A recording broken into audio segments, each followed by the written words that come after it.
Good evening. Oh, hold on just 1 second. Good evening. I wanted to welcome you today. It's January 23rd. And again, I'm here to talk candidly and without rancor or hyperbole about the legislative action for today. So hopefully you get something out of this. This is going to be a quick one because there wasn't a lot going on today. There was some things going on, but not very much. If we look at the White House and the House of Representatives, there was nothing going on specifically. If you look at the Senate, there were a couple things. So first, there's this fella, senator named Benjamin Sasse out of Nebraska. He got a different job, I guess, president of the University of Florida, and decided he'd rather do that. So he resigned on January 8th, and the state of Nebraska appointed Pete Ricketts to replace him. So Pete did his swearing-in ceremony today on the Senate floor, and he is now a senator for the United States for the state of Nebraska. So that's exciting. The other thing that happened today was this person named Brendan Owens. Don't know anything about Brendan. Well, I know from Virginia, but that's about it. Brendan Owens was confirmed as the Assistant Secretary of Defense. It was a fairly overwhelming vote, 60 to 35, and there were 5 people that didn't vote.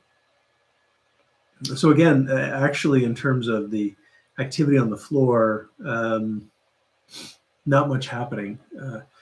There was some open debate. Most of the open debate was on immigration, naturalization, things like that. I honestly didn't pay too much attention to it because the open debate is just, again, it's just a chance for senators to bloviate. It doesn't really affect anything. I guess maybe in the court of public opinion it might, but I don't know. The only other thing that I guess is noteworthy is, again, the debt ceiling. There's a lot of comment on both sides.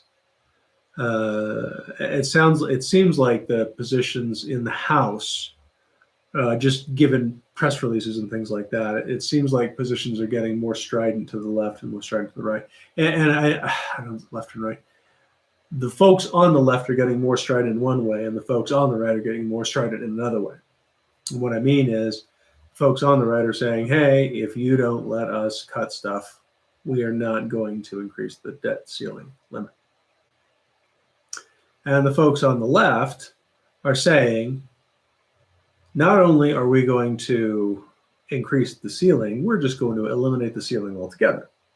Remember when we talked about it last time, there are kind of 3 options. There's eliminating the ceiling, there's increasing the debt limit, and then there's ignoring the problem. Ignoring the problem is only something we can do for a little while because eventually the federal government is going to run out of extraordinary means and we just won't be able to pay bills and we'll default. And that would be bad in terms of the bond market. That would have some very negative ramifications in the financial markets.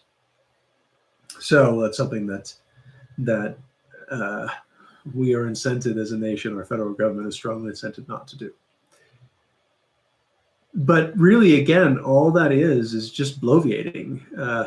We don't really know what's happening behind closed doors, if anything. I mean, it may be that what we're seeing in press releases and in interviews with different media people is what's really happening. The folks on one side are in their own little echo chamber, and the folks on the other side are in their own little echo chamber, and they're not talking to each other.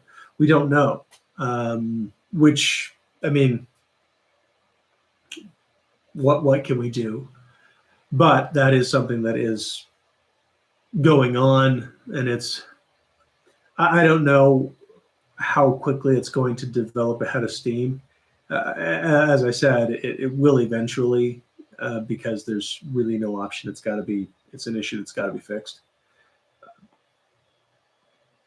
But it doesn't seem like there's any great incentive to fix it or great motivation to fix it. It seems like everybody just wants to bloviate and pound on chairs and pound on desks and things right now to make political points. I don't know.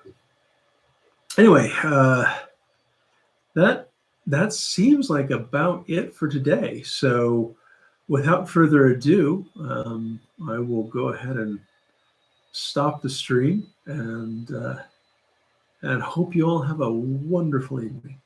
So thank you very much.